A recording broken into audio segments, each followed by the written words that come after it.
নমস্কার বন্ধুরা, সবাইকে দ্য বেঙ্গলি কিচেনে স্বাগতম। আজকে আমি আপনাদেরকে একদম ঝরঝরে চিংড়ি মাছের পোলাও বানিয়ে দেখাবো, আর তার সাথে বলবো কিভাবে বানালে এর টেস্ট সবথেকে ভালো আসে।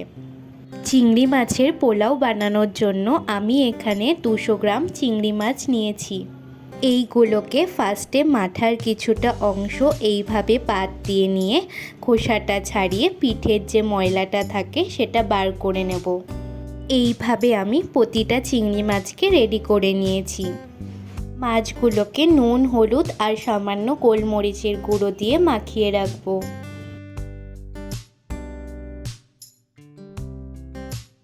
এইবার পোলাওটা বানানোর জন্য আমি নিয়ে নিয়েছি 1 বাটি বাসমতি চাল। আপনারা এটা গোবিন্দভোগ চাল দিয়েও করতে পারেন। এইবার চালটাকে হালকা হাতে ভালো করে ধুয়ে নিতে হবে। খুব বেশি প্রেস করে চালটা ধোবেন না, এতে চালটা ভেঙে যাওয়ার সম্ভাবনা থাকে। 3 থেকে 4 বার জলটা ফেলে চালটা ধুয়ে নেওয়ার পরে যখন দেখবেন চালের জলটা এই রকম পরিষ্কার হয়ে গিয়েছে, তখন এটাকে 30 মিনিট মতো ভিজিয়ে রাখতে হবে। তেল গরম হলে এতে চিংড়ি মাছগুলো দিয়ে ভেজে নেব। 1 মিনিট মতো মাছগুলোকে ভেজে তুলে নিতে হবে।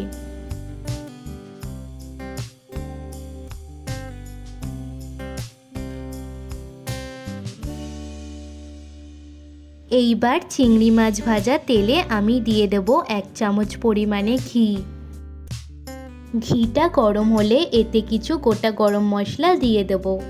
এখানে আছে 1/2 চামচ পরিমাণে সাজিরে, দারচিনি, লবঙ্গ আর এলাচ। এলাচটা আমি ফাটিয়ে তেলে দিয়েছি, এতে এলাচের পুরো ফ্লেভারটা রান্নায় মিশে যায়। ফোড়নটা দিয়ে সুন্দর গন্ধ বেরালে এতে দিয়ে দেব আগে থেকে কুচিয়ে রাখা পেঁয়াজ। আমি এখানে 2টো মিডিয়াম সাইজের পেঁয়াজকে একদম সরু সরু করে কেটে এতে দিয়েছি। পেঁয়াজটা একটু লাল করে ভেজে নিতে হবে। যখন দেখবেন এই রকম কালার চলে এসেছে, তখন এর মধ্যে দিয়ে দিতে হবে 2 চামচ আদা রসুনের পেস্ট। কাঁচা গন্ধটা না যাওয়া অবধি ভেজে নিতে হবে। এইবার এর মধ্যে দিচ্ছি একটা টমেটো পেস্ট। টমেটোটা একটু ভাজা হলে এতে 3 চামচ পরিমাণে টক দই ভালো করে ফেটিয়ে দিয়ে দেব। এখানে বলে রাখি, আপনারা যদি টক দইটা না দিতে চান তাহলে একটা টমেটোর জায়গায় 2টো টমেটো পেস্ট করে দেবেন। টক দইটাকে ভালো করে মিশিয়ে নিতে হবে। আর অবশ্যই এই সময় গ্যাসের ফ্লেমটা লো রাখবেন, না হলে টক দইটা ফেটে যেতে পারে। 2 থেকে 3 মিনিট মশলাগুলোকে ভেজে নিয়েছি। এইবার এর মধ্যে কিছু গুঁড়ো মশলা অ্যাড করব। দিয়ে দিলাম 1 চামচ পরিমাণে ধনে গুঁড়ো, 1 চামচ জিরে গুঁড়ো, ঝালের জন্য 1 চামচ লঙ্কা গুঁড়ো, রঙের জন্য হলুদ গুঁড়ো আর পরিমাণ মতো নুন। এই সময় গ্যাসের ফ্লেমটা মিডিয়াম করে মশলাগুলোকে কষিয়ে নিতে হবে। 3 থেকে 4 মিনিট মশলাগুলোকে কষানো হয়ে গেলে এতে দিয়ে দেব কিছু ভিজানো কাজু বাদাম আর কিশমিশ।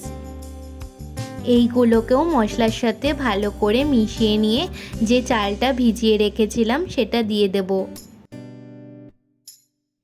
চালটাকে এইবার হালকা হাতে মশলাটার সাথে মিশিয়ে নিতে হবে। চালটা এই পর্যায়ে দেওয়ার ফলে চালটা যেহেতু আগের থেকে ভিজানো থাকে, তাই মশলার পুরো ফ্লেভারটা চালটা শোক করে নেয়। এতে আমাদের পোলাওটা খেতে খুবই টেস্টি হয়।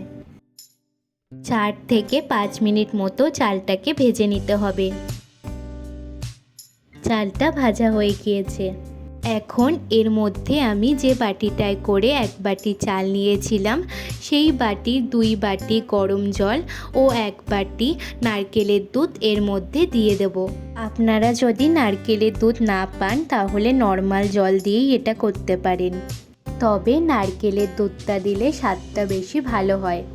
একদম ঝরঝরে পোলাও করার জন্য জলের পরিমাণটা একদম সঠিক হওয়া জরুরি। এইবার ওপর দিয়ে কয়েকটা চেরা কাঁচা লঙ্কা দিয়ে চালটাকে একটা ঢাকা দিয়ে ঢেকে 10 মিনিট ফুটতে দেব। আর আপনারা যদি আমার মতো এই রকম ঢাকা ব্যবহার করেন তাহলে যে ছিদ্রটা আছে সেটাতে এইভাবে একটা লবঙ্গ গুঁজে দেবেন, তাহলে আর ভিতরের দমটা বাইরে বেরিয়ে যাবে না। 10 মিনিট পরে যখন এই রকম অবস্থায় চালগুলো থাকবে, তখন এতে ভেজে রাখা চিংড়ি মাছগুলো দিয়ে দেবো। আর দেব স্বাদ ব্যালেন্স করার জন্য 1 চামচ চিনি আর 1 চামচ গোলমরিচের গুঁড়ো। এইবার এইগুলোকে হালকা হাতে চালের সাথে মিশিয়ে নিতে হবে।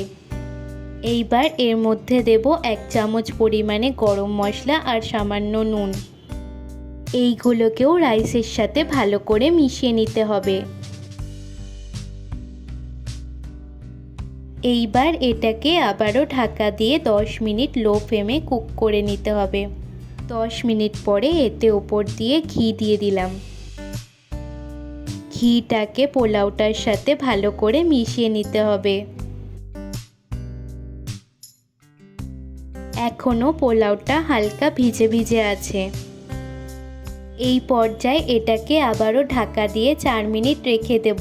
এতে জলটাও শুকিয়ে গিয়ে পোলাওটা একদম ঝরঝরে হবে আর ঘিয়ের গন্ধটা পোলাওর মধ্যে একদম মিশে যাবে।